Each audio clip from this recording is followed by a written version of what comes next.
The book of Daniel in the Hebrew Bible is one of the most puzzling, riddling books I know. A lot of interpretations of the book seem, wrong-headed. My two guests today are collaborating on a major commentary on it. They've been putting a lot of thought into this. The first part of that is going to be published in a year, perhaps two. Hi, everybody. I'm David Capes. Welcome to the Stone Chapel Podcast. This podcast is part of the Church Leaders Podcast Network, a network dedicated to providing resources for church leaders who want to stay current and who need a bit of counsel about how to navigate these rough cultural waters. You can learn more about that at ChurchLeaders.com/podcast network. Aubrey Buster and John Walton, both of Wheaton College, are my guests today to talk about their major commentary project on the book of Daniel. Dr. Buster was a student of Dr. Walton at Wheaton College. She finished her PhD at Emory University a few years ago and is doing great work there at Wheaton. I'm excited to share these good folks with you today. We certainly can't answer all your questions about Daniel, but we hope to point you in some good directions. So today, two specialists from Wheaton College, Dr. Aubrey Buster and Dr. John Walton, here on the Stone Chapel Podcast.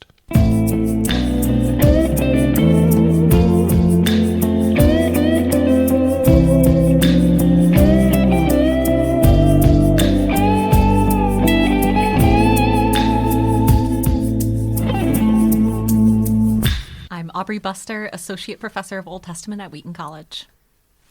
I'm John Walton, Professor of Old Testament Emeritus at Wheaton College. Dr. John Walton, Dr. Aubrey Buster, welcome to our podcast. Thanks for having us. Great to join you today. It's good to see you here on the campus itself. It's been a while since we've had a chance to be back on, but it's a delight to see you. Now, John, you've been on before, but Aubrey, you've not been on this podcast before. Tell us a little bit about who is Aubrey Buster. I teach Old Testament at Wheaton College. I specialize especially in the post-exilic books of the Old Testament and the Dead Sea Scrolls. So right now I'm working on Daniel, of course, and then Ezra, Nehemiah, the Qumran Psalm Scrolls, and apocalypticism in the ancient world. All right. And you're married? I am. I'm married to Jeff Buster. Okay. And I have three children now. Children. I have two sons, Malcolm and Martin, who love to go play at Mr. John's house, as he's known in our, and you guys household. We're neighbors. Neighbors, okay. Yes, and then Serena, who's our newest addition. She's just about almost 8 months old. Now, where are you originally from? I was born in Texas, but I grew up in Vancouver, British Columbia. My dad went to seminary at Regent College, and so he moved us up there to the Vancouver area. That's where I grew up. Well, we're glad that you're at Wheaton College, and we're glad that you're on with us today.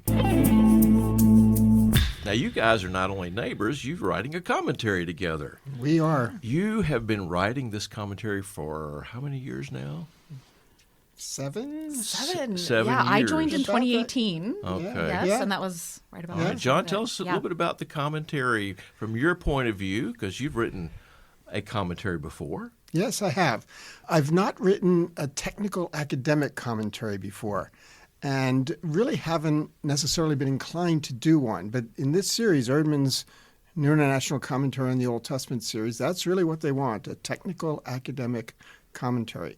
And so it was a real challenge when they asked me to do it. Also, of course, a very nice privilege to be able to do it.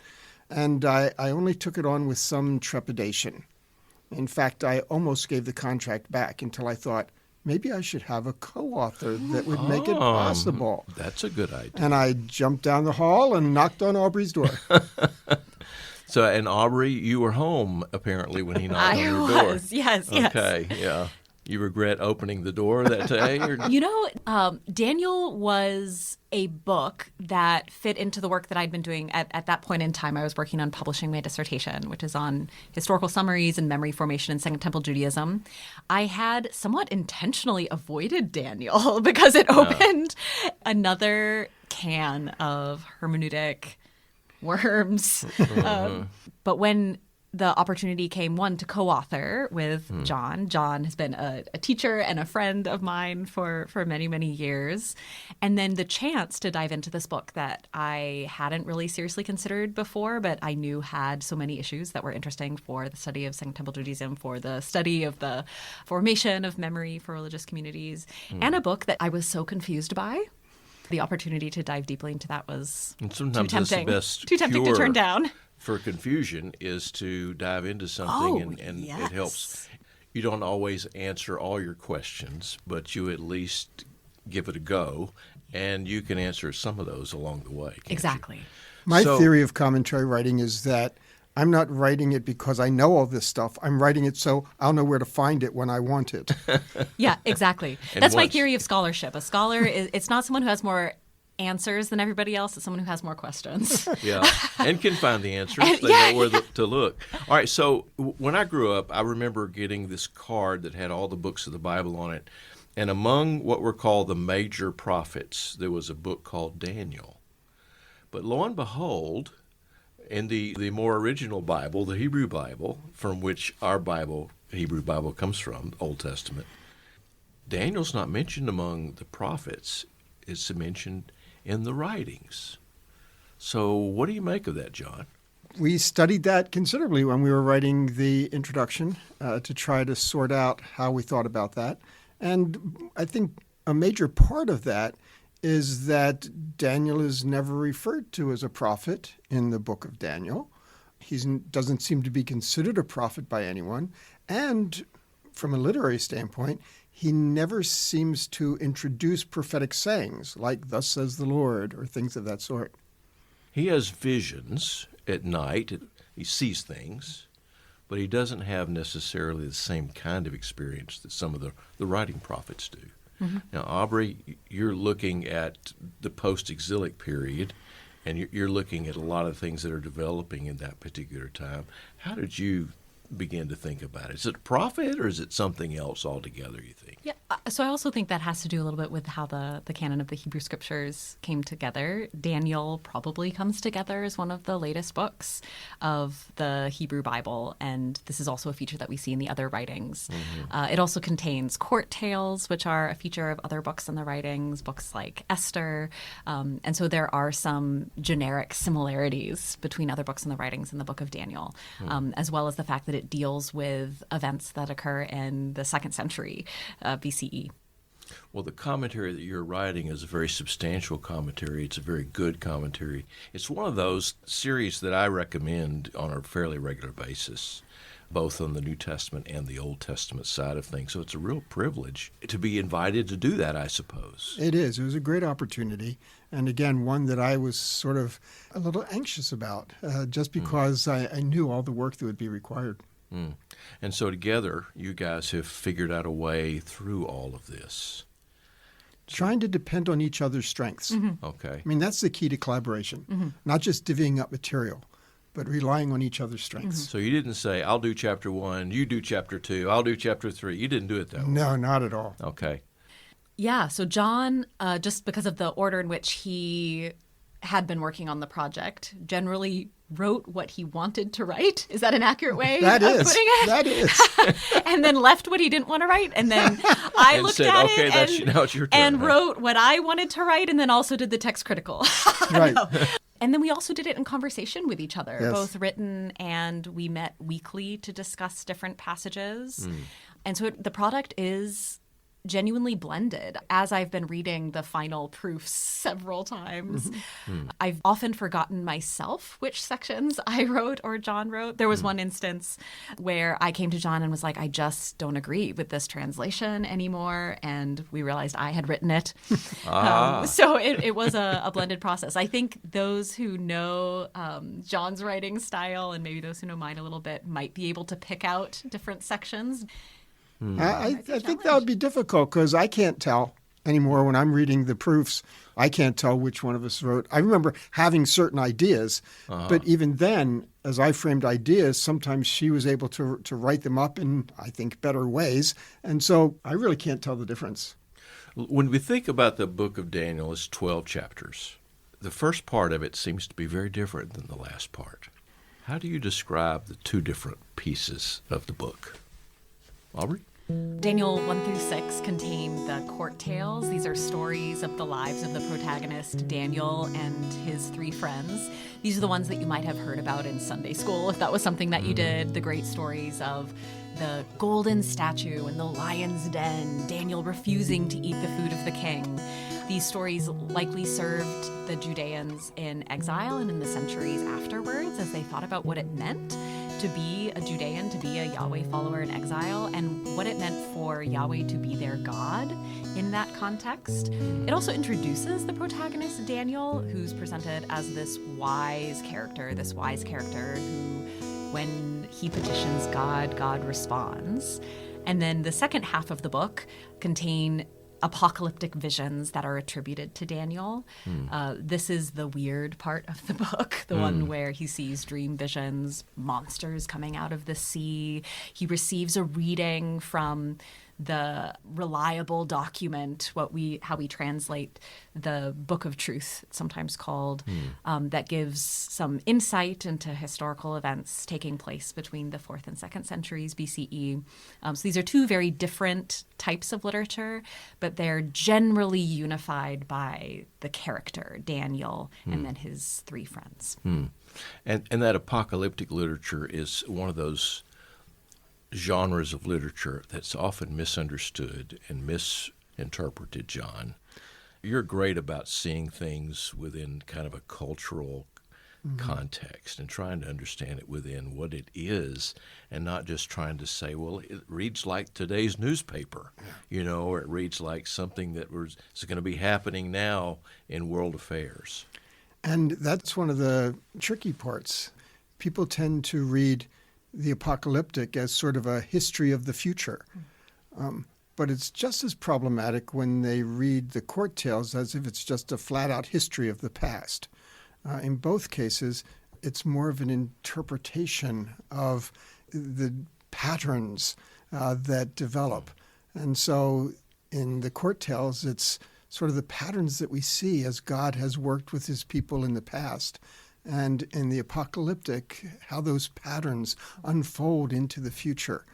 And so in that sense, I think many times people come into the apocalyptic visions expecting something that it's really not. I was really surprised. I hadn't worked in apocalyptic literature that much, but as we worked on it together to discover how much apocalyptic literature there is between 300 BC and 300 AD, both Jewish and Christian apocalyptic. And certainly, as you mentioned, if we're going to look at this literature in its cultural context, we have to understand that wide breadth of literature and look at Daniel in light of that.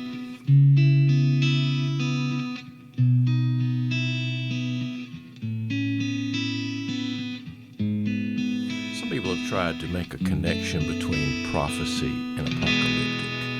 Like, I'm trying to remember who the scholar was that says that the mother of apocalyptic is prophecy or something to that effect, that it all starts with prophecy. And there's a type of a prophetic literature. Do you see that kind of movement, or do you see it as something completely separate? That's actually something we worked on quite a bit. Okay. Because I started out putting together a chart of differences between them. And then Aubrey suggested a lot of very important revisions to that, and then I came back and we kind of developed that chart together of similarities and differences. Because, again, it really takes careful thought to work out both of them fairly. I think it's fair to say that the apocalyptic writers are clearly using the prophetic literature. But whether they're reading it exactly, themselves? They're clearly reading it. They're adapting the formulas of it. They're interpreters of it, but in a very different mode than the prophets themselves. We don't get that central feature of God speaking through the prophet's mouth. There's a mediated messenger. This is something that we see in some of the prophetic literature, but it's not a standard characteristic. I'll also say, and this is something I've been working on recently, some of the conversation about whether apocalyptic is related to prophecy has to do with conversations emerging in the early 20th century, where apocalyptic was viewed as a devolution from the prophetic word and was viewed as a lesser class of literature. And so some of the attempts to connect apocalyptic to prophecy have been part of an attempt to revive the apocalyptic literature as a kind of genuine and valuable revelation of God. So I think there's both the ancient context piece and there's also the context in which our scholarship occurs. And one of the distinctives that I found most important was that the prophets regularly, consistently, throughout, are champions of the covenant. Everything that they do is focused on the covenant, whether it's how the Israelites have been unfaithful or how God will be faithful in restoration, the judgment connected to covenant curses. It's very covenant related. And the apocalyptic is not at all. The apocalyptic literature is very kingdom oriented. What's the kingdom of God? And when's it coming? And so it's moved out of that covenant phase that was very important in the prophets to a much different kind of discussion. There's a lot of emphasis in the prophets on ethics and behavior and activity. Do you see the same kinds of things in the apocalyptic literature like in Daniel? Is there emphasis upon action, behavior? In prophecy, there's a sense that you're supposed to return to following the covenant, and if you act in this particular way, a future event may or may not happen to you, generally speaking. Do this, return to the Lord, follow the law as the Lord has said, and the kind of Deuteronomic injunction, choose life or choose death according to these covenant promises. We don't get this sense in the apocalyptic that if you act in this righteous way, that then this future event will not come to pass.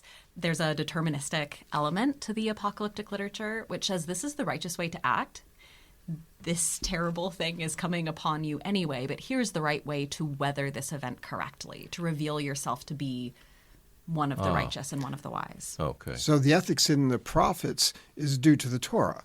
They're following Torah, faithful to Torah, and there's an ethical element built into that, although there's much more to it, of course. But that's where the ethical drive comes from, faithfulness to the covenant. And of course, since the covenant isn't prominent in apocalyptic, we don't see that there. Instead, the ethical demands are placed on empire, and empire is critiqued in terms of its justice or injustice, usually the latter. And so it's a change of focus that way. But at least Daniel 7, there's a new sheriff in town. There's a new, as it were, there's a new king coming, and there's a new kingdom coming, right? Well, it's the kingdom of God that's coming. Right. The role of the one like a son of man is one of the controversies that we spend quite a bit of time on. Yeah, and I hope you solve that for everybody. Yeah. Well, Not exactly. Definitively, yes, no, I'm Yes. kidding. what we do is offer a very thorough analysis of all of the different positions, strengths and weaknesses, and then we make our suggestions. And of course, any suggestion, since these are controversial passages, is going to have strengths and weaknesses. And so we weigh those. We did come up with sort of a different interpretation of Son of Man, but we think that it's plausible and defensible, and we'll see how people respond to it. I'll figure out whether or not you guys did it right in my commentary on Matthew that I'm working on. So, some final thoughts. You're done with the first part of the commentary, chapters 1 to 6, but then 7 to 12 is yet to come. But we hope in short order that that'll be the case as well. But we wish you well in this commentary. I look forward to seeing it when it's released. We do too. And I know you'll both be glad having had done it. Dr. John Walton, Dr. Aubrey Buster, thanks for being with us today on the Stone Chapel Podcast. I'm looking forward to seeing Aubrey's and John's major commentary on the book of Daniel. I wonder whether they will put Aubrey's name first on the book or John's. Will it be Walton Buster or Buster Walton? No reason, just curious. Thanks to Jana Firestone and Jessica Mauser for their expert production assistance in this podcast.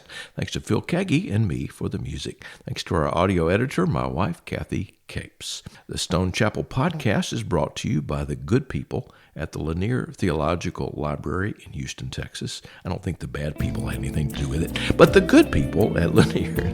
Just kidding. The Stone Chapel Podcast is brought to you by the good folks at the Lanier Theological Library in Houston, Texas. Until next time, I'm David Capes. Thanks for listening.